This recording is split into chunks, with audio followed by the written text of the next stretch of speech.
What's up, guys? It's Jesse from Plant and Spear. Literally just got home from day one of ACC Media Days as things wrapped up in Charlotte. And it was a pretty eventful day. Highly anticipated, I think, one of the more anticipated football kickoff events for the ACC. Of course, we know this is the first one since all the legal stuff between Florida State, Clemson, and the ACC took place. We also got to speak with Mike Norvell, Darius Washington, Pat Payton, and Josh Farmer. So it's been a long day, but I wanted to sit down and share some thoughts and takeaways from day one with you guys as I'll be back up there tomorrow. And this is this is the time I have to do it. So let's just jump right in. Obviously, things started off with a feistier Jim Phillips, a spicier Jim Phillips than we have seen in some time, or really, kind of took more of a direct tone on this than we had seen in the past. But I first want to say that it started out in kind of an interesting fashion. They normally play a video ahead of getting things going, and it was one of those where this is the football kickoff. This is not the ACC celebration, and yet the video was mostly swimming and lacrosse and volleyball and all this highlights and about the championships and the successes that they have. And that's great. I mean, we value those sports too. That's not to take anything away from what those athletes achieved, but this is a football event, and you're touting non-football success. So true, kind of keeping things in true ACC fashion. I also found it interesting that they played a little hype video or whatever you want to call it for the upcoming football season. And I counted, there was two clips of the reigning ACC champion Florida State and about maybe three or four tops for Clemson as well. And there was quite a few clips of the incoming ACC members who have not played an ACC game yet. So maybe a little bit of shade being thrown by the conference there. But there was a lot to be said by Jim Phillips. And I think there were some good things, some bad things. As far as the lawsuits go, there was a few shots that he felt like he took at Florida State and Clemson. On the good side of things, he talked a lot about revenue, how the conference eclipsed 700 million in revenue for the first time in history.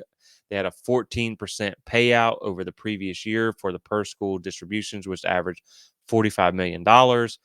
And while all that is great, they're number three in revenue in of the Power Four or whatnot. It's a distant third. I mean, it's fine to be third if it's a close gap, but it's not. I mean, we talked about this on a realignment episode just recently. It's a 20, 30, $40 million gap that's only going to get worse going in the future. And in the words of the famed Ricky Bobby, if you ain't first, you last. And we may not be last, but we're a distant third, and we're getting lapped by the first two. So, that they've done some things, and he talked about how they have some ideas to generate different revenue, and they even talked about the contract coming up, the renewal with ESPN, because there has been some rumors where if Florida State and Clemson were to leave the ACC, that ESPN wouldn't pick up that extension in February of 2025. And he was very confident that relationship was not going anywhere. And of course, this comes off the heels of Pete Thamel of ESPN putting out this morning, prior to ACC days, media days getting underway, that Florida State and Clemson do not intend to announce their intentions to leave the conference in the following year, which has to be made by August 15th of this year, which is only about 2 weeks away. Now, I know a lot of us wanted to be out of the ACC yesterday, but we knew this was going to be a lengthy process when we got into it. I mean, this is a long legal battle with hundreds of millions of dollars at stake. And so, we knew this was going to take a while to play out. So it looks like we're going to be hanging around for a little bit longer anyway until we can figure this thing out. But yeah, I mean, there was some good things to be said. I think one of the things I found interesting here was the performance initiatives. And I think originally we had heard somewhere like around about 10 million extra to maybe 15 could be made by the programs that have success on the field, and that those, it's not guaranteed to be successful. The more you invest in your sports programs, but the ones who make the investments to be successful have that opportunity to earn more money. And he said it would be somewhere in the 20 to 25 million range. So that's a pretty big bump. That's going to help out a lot for teams like Florida State. If they can have another successful season, again, you're still a sizable amount back in third place, regardless of the bumps. But I do think it could help. It's something that it's the first time the ACC's ever had any kind of form of unequal revenue distribution. But again, we know that there are a few teams like Florida State and Clemson that invest heavily in their programs, and they have the success because of that. Whereas you have these other teams, like a Wake or whoever, who don't invest the same kind of money but collect the same check. And so I think the Success Initiative, you know, it it's a little bit of a help. It's not going to bridge a 40-50 million dollar gap, but it could be at least a little bit of help for Florida State to have another good season. So that was interesting to hear as well. And just some of the ideas that they have to generate more revenue. I mean, they're I'm not going to say that they're not doing what they can. It's just they're so far behind that it's probably not going to be enough. But I will say that, let's get to the part that everybody wants to hear. And I will say that this was, again, a highly anticipated thing, because I was here last year and I don't remember the room being that full for Commissioner Phillips as commissioner, for his forum.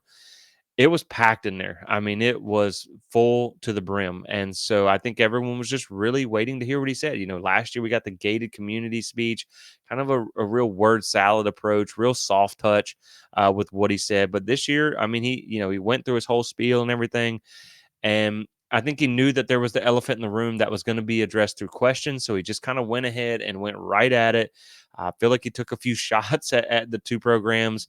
And I'll just read you some of the quotes that I have right here in front of me, where Phillips said, "As I turn my attention to the year ahead, I must directly address the ongoing disputes with two of our members about the contracts that they each signed twice and whether they will honor those agreements. Of course, we know he can't talk about everything, being that's a legal battle, but he did say that I can state that we will fight to protect the ACC, our members for as long as it takes." So it sounds like they're going to be in this legal battle for the long haul. We kind of hoped that we would get to that discovery phase and then maybe there would be a settlement.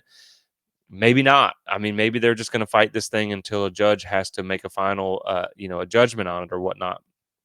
And so he did say that these disputes continue to be extremely damaging, disruptive, and incredibly harmful to the league, as well as overshadowing our student athletes and the incredible successes taking place on the field and within the conference. Now, you could also argue that, I mean, frankly, being in the ACC, it's a little bit damaging and disruptive and harmful to Florida State and Clemson. So I guess you could look at that in two different ways. But I thought those comments were pretty interesting. And on top of that, he went on to say that people are passionate about sports, and sports can lead to personal attacks. And then he went into defending former ACC Commissioner John Swofford. And obviously, Florida State was the one who made those remarks. So again, that was a shot at Florida State, which, he said he was an honorable man who led the conference for 2 decades and all that. Florida State never came out and said the guy was like a piece of trash human being. No one ever said that. But the legal process exposed the Raycom Sports thing and the ineptitude of the deals that cost the ACC, where they didn't get paid fairly for their lower tier media rights and things like that, and it ended up costing them money. So, it was kind of like telling half the story. You took up for him, but also maybe you didn't say, okay, where there were some things that weren't great. You only told half the story. So I thought that was interesting. And he talked about how they willingly sign these things, and the conference is no bigger, or is not bigger than any one team, and stuff like that. And like I said, he took a very direct approach. He was asked about that. And, he said basically kind of desperate times call for desperate measures. It wasn't desperate, but it was more like a time of this weight calls for a weighty response, and things like that. And I really think for us as Florida State people, fans, and media and whatnot, we kind of scratch our head and say, well, where was this Jim Phillips during the CFP debacle? And, where was this when the 12-team playoff was negotiated and we took $8 million less and stuff like that? So, that was really interesting to kind of hear that come out. But I knew it was going to come out. You knew that was going to dominate the headlines of day one. But there was more to talk about than that. So I really wanted to share some thoughts on that, and what the ACC commissioner had to say. Um, realistically, I expected a lot of that, because again, this is a fight to the death for them, because if they lose Florida State and Clemson, the future of the ACC is uncertain, at least in its form. That doesn't mean the ACC is going to go away, but if you lose your top two brands, and something happens, maybe with that ESPN contract, maybe they sign it, or they do sign the extension, but without that, I mean, the ACC will be a shell of itself. So, I understand they're doing what's best for the ACC, and that's their job. Frankly, it is what it is. It's not. I mean, it's not a surprise. I think in the same vein, in the same light, you can argue that, well, Florida State and Clemson are doing what's best for them. So, they can make the comments all they want about doing what's best for their members. Well, Florida State and Clemson are there to do what's best for them. They're not there to do what's best for the ACC. So with that being said, we're just going to have to wait for this legal process to play out. But it sounds like we're going to be in the ACC for at least a little bit longer. And I mean, we're still doing fine. We'll make the most of it while we can. Hopefully the conference is actually semi decent this year because we've talked about this before. There's a lot of teams that I feel are going to be good this year, and that was a narrative that actually came up too about how Georgia Tech's coach spoke on the fact that there's this notion that the ACC isn't some great conference or not a football conference or something like that. And I mean, it's frankly it is because it's really only two teams that carry the weight. Georgia Tech hasn't really carried that weight.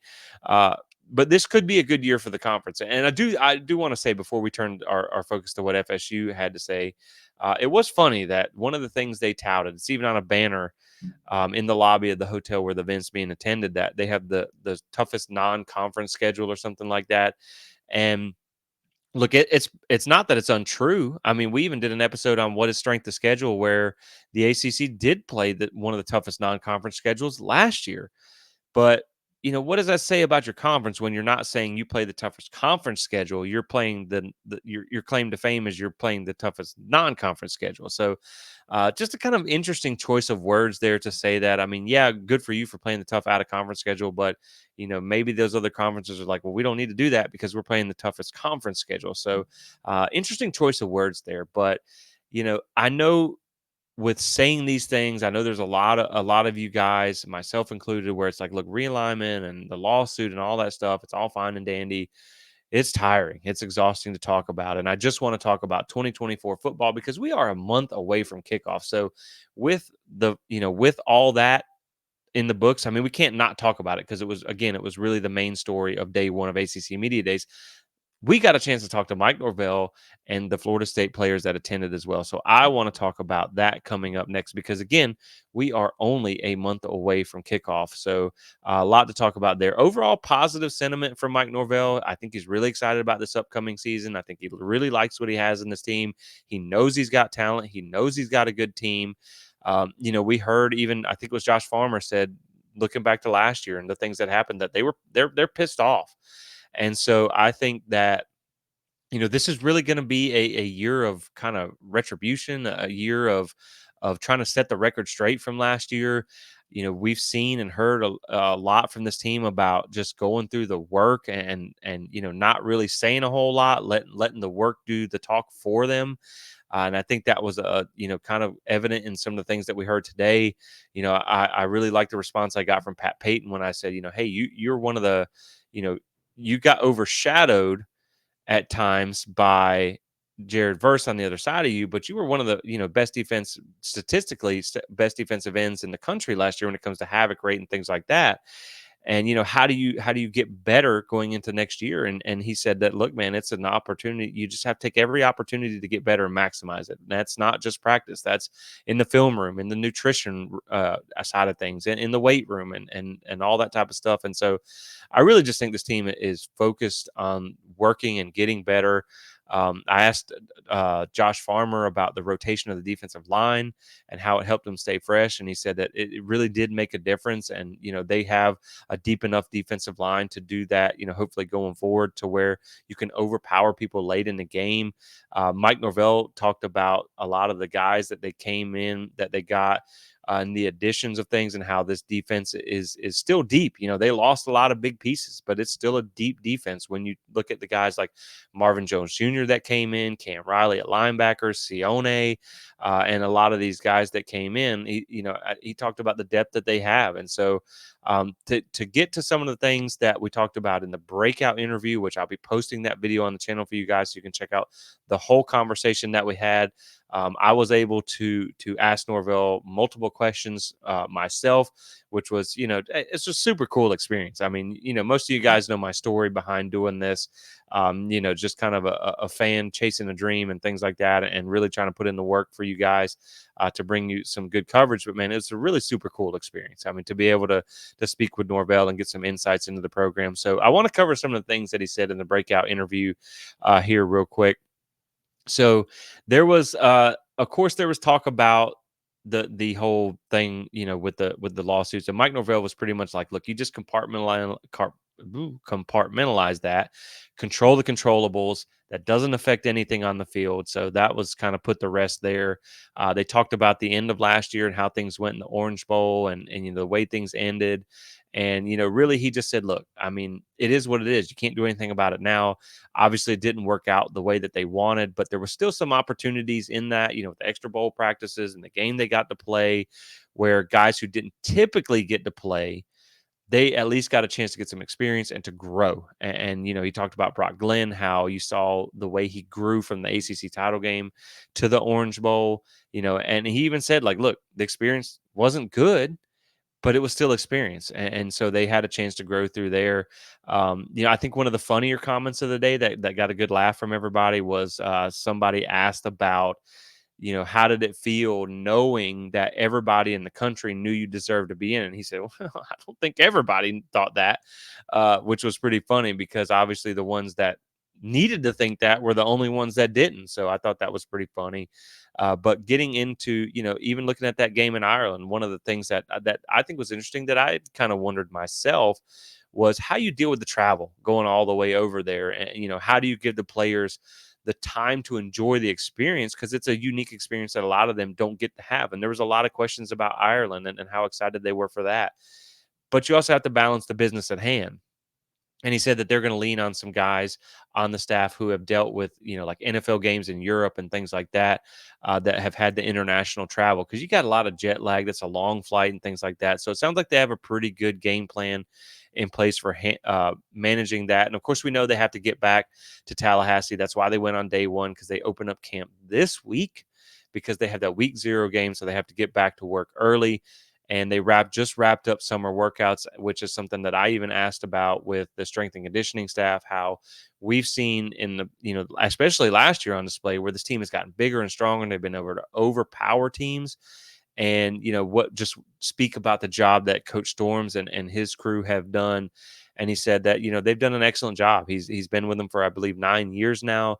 He thinks they're, the best strength and conditioning staff in the country. But it's not just the physical toughness that they develop, it's the mental toughness as well. The things they put them through in the tour of duty and through the summer workouts. So I think that's big too, because, he talked a lot about that 2023 team and how that team will always be remembered. And that team will also be remembered for the repeated times they had to overcome adversity and they rose to the challenge. And I think a lot of that has to do with what they put them through in the summer and the tour duty and things like that. So I thought that was a pretty cool tip to hear him say. I also did say that I think you have the most intimidating looking strength and conditioning staff in the country, because, all those guys are massive. And he said that, hey, look, they're my bodyguards. And I was like, well, that was a good choice, because I would not mess with you with those guys around. And so some of the other things that we talked about was on the offensive side of things. Of course, DJ, you came up frequently. I asked him myself about, Florida State, one of their keys to success over the past 2 seasons has been Jordan Travis's play at quarterback as a veteran guy. And now they were able to go out and get a guy with 40 Power 5 starts. And what does that mean for this offense? What does that mean not only for the offense, but as a mentor for the young, talented guys behind him, and Brock and Luke and Trevor Jackson? And I thought he had some interesting comments that I really like, that speak to the culture that you see at Florida State as far as the mentorship to start with. He said, a lot of times you'll have guys that compete against each other, but this is more of a situation where these guys compete with each other. And so it's not an individualistic room. It's not a selfish room. These guys are there to make each other better. They're there to push each other. But it's not like they're against each other. And so I thought that was a pretty interesting insight. And I love that, because, these are the guys of the future, who just need a little bit more time to develop. Brock has dealt with some injury last year and this year in camp as well. Luca as well. So yeah, I mean, I think it's going to be huge to have DJ help mentor them. And getting into DJ, I mean, he said that he loves his approach, the way he's come in with humility and has been putting in the work, and leading by example. He said that because of that, whenever there is a time to speak, guys listen, because they respect him for a guy who's played in 40 games, a guy who has all this experience, a guy who's been there and kind of done that. And I think what was very interesting that Mike Norvell said as far as the experience is like, look, you can't replicate experience. That can only happen by playing in games. And so it is huge to have a guy that has that much experience. But he also likes that it's not been all good experience because it kind of makes you humble and wanting to work. And he knows that he has to get better in certain areas. He said that he's been elite in big situations before, and he's also had to pick himself up off the mat. And so I thought that was some interesting comments there. Of course, we talked a little bit about him having to learn the new system, which Mike Norvell equated to learning like a third language.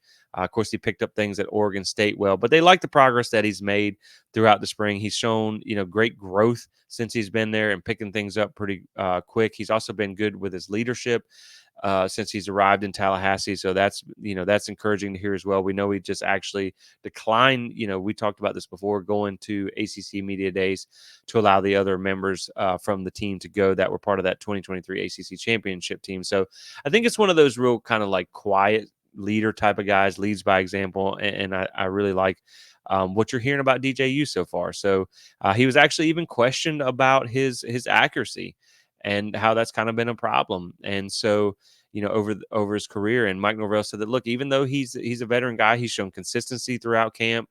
They're working on the little things and trying to improve that. But he's a mature, genuine guy, and he knows what's ahead of him, and he knows that he's got to work and get better, and he's really putting in the work to do that. He elevates the guys around him, and so I think there's a lot of encouraging talk about DJU this year. We know we've already heard they said that he was ahead of schedule. There was a question about how he's going to fit into the run game.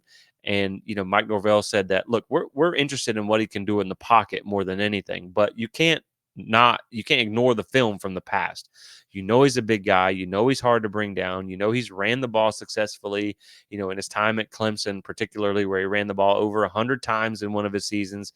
And so they're going to look at how things look in camp and see how they can work that into the offense. So we all know that there's going to be packages for DJ to run the ball. And I bring that up because he was asked about the run game and how DJ fits into that. And so talking about that run game, he does like the backs that he has. Of course, it's coach speak. He's going to tell you he likes everybody.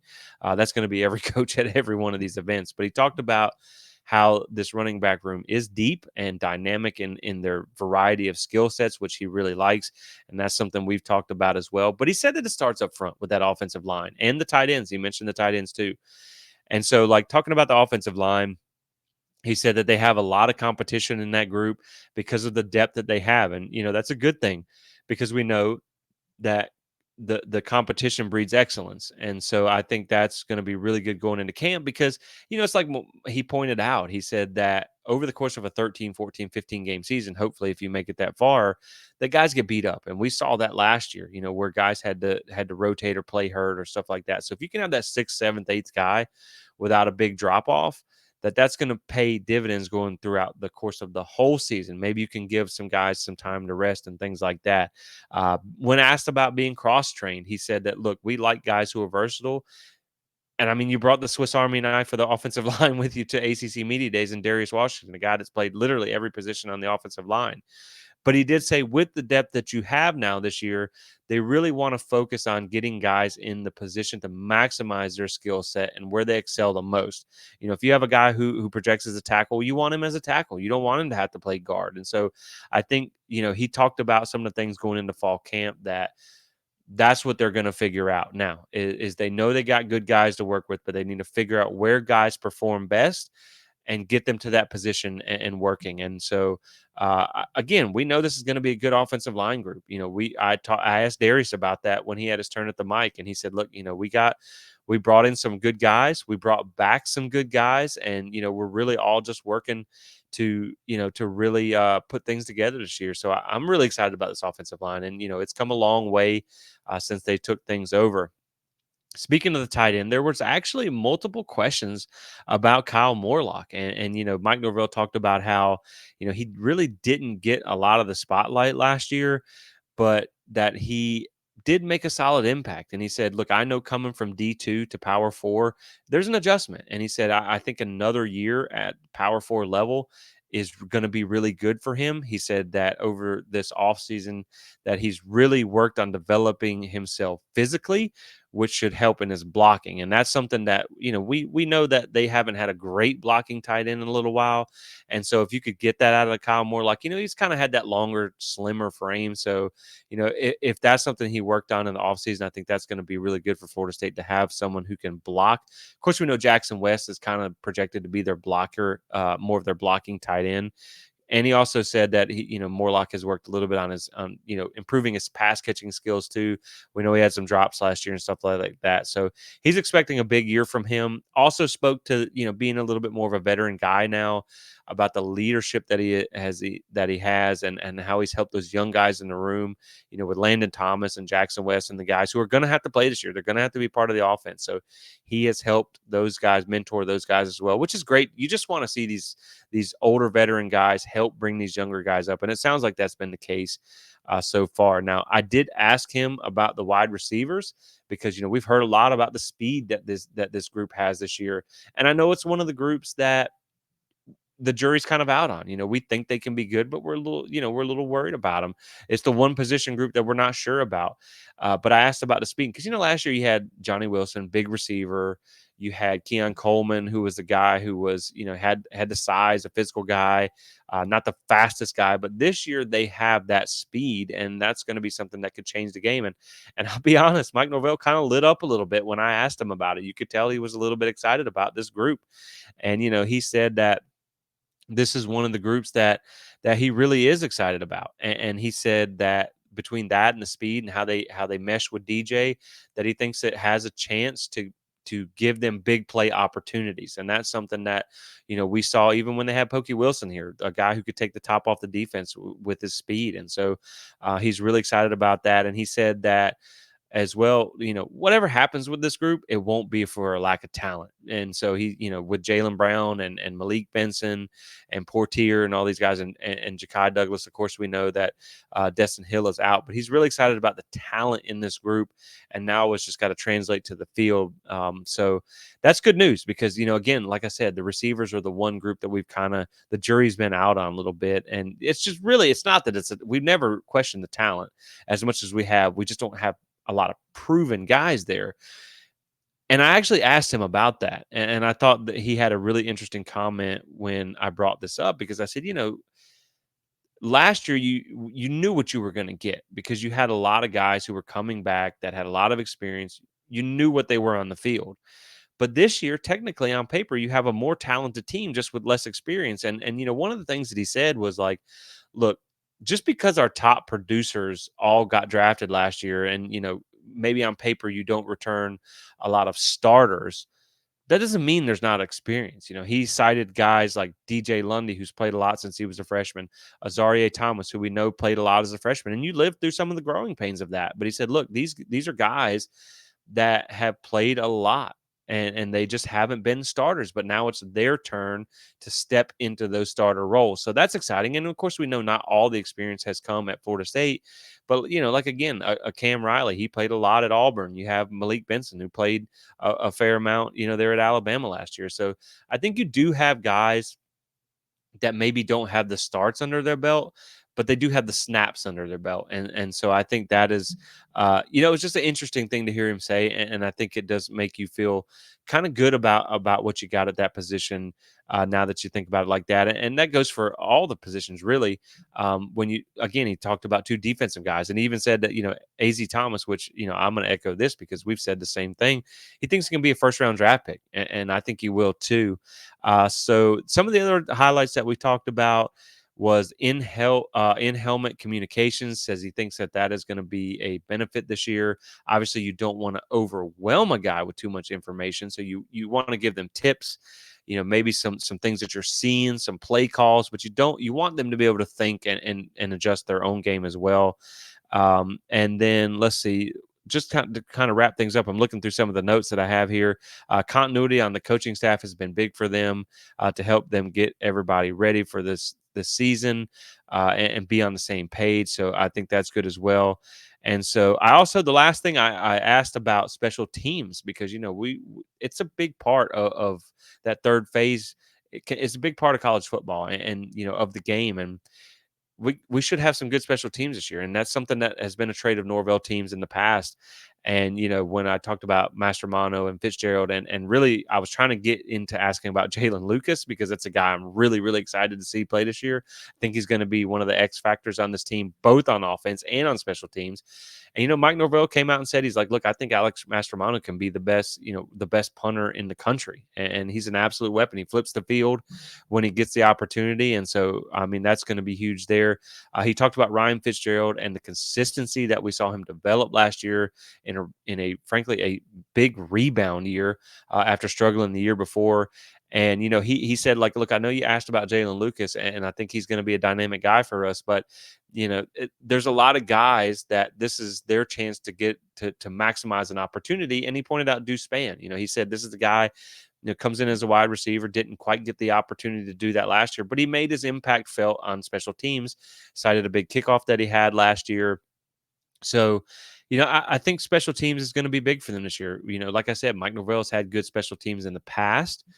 And we know that, if you're trying to win championships, there might be a close game where special teams is the difference maker. I mean, look at our national championship in 2013. It was a huge difference maker for us. So I'm excited to see what they do in the third phase as well. So that is really about the most. I'm just kind of scanning through some notes here. That's really about the most interesting talking points that we had. I just wanted to sit down and give you guys some thoughts on what we took away from day one of ACC Media Days and getting to talk with Florida State coaches and players. Like I said, just an overall positive message coming up this season. I think it's going to be a season of a little bit of retribution for this team. I think they want to set that record straight.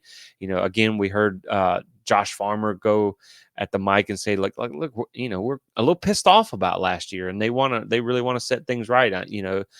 I know things didn't go the way they wanted in the CFP, and then the Orange Bowl on top of that. And I think they're they're they're not really going to acknowledge the noise, but they hear the noise, and they know. And so that's why I think this team is kind of in a say less type of mode now, where it's like, look, we don't need to do talking. We just need to go to work, and we'll let our play on the field talk for us. So, camp starts this week. So I'm really excited to really turn our focus to this 2024 season.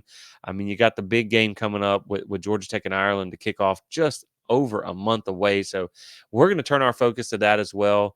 I'm going to be back in Charlotte for the next 3 more days of the ACC kickoff, kind of getting a chance to talk with the coaches, the players, and the other media members from around the conference of the teams that we play, to kind of get some insights into the season as we get ready to start dropping our preseason content for you guys. So make sure you check back for that. We're about to be, like I said, unloading a lot of game previews and position group previews and all that stuff once ACC Media Days conclude. So with that being said, guys, we're going to go ahead and wrap it up. Great day in Charlotte. Really appreciate it. Thank you guys for watching. Drop a like and subscribe if you watched this long. Thank you for all your support. I mean, most of you guys know our story here at Plant the Spear. And, if it wasn't for you guys, this wouldn't be possible. So I really appreciate the support, and just really had a great time today in Charlotte. So looking forward to the next couple of days. But with that being said, guys, thank you for watching. As always, go Noles.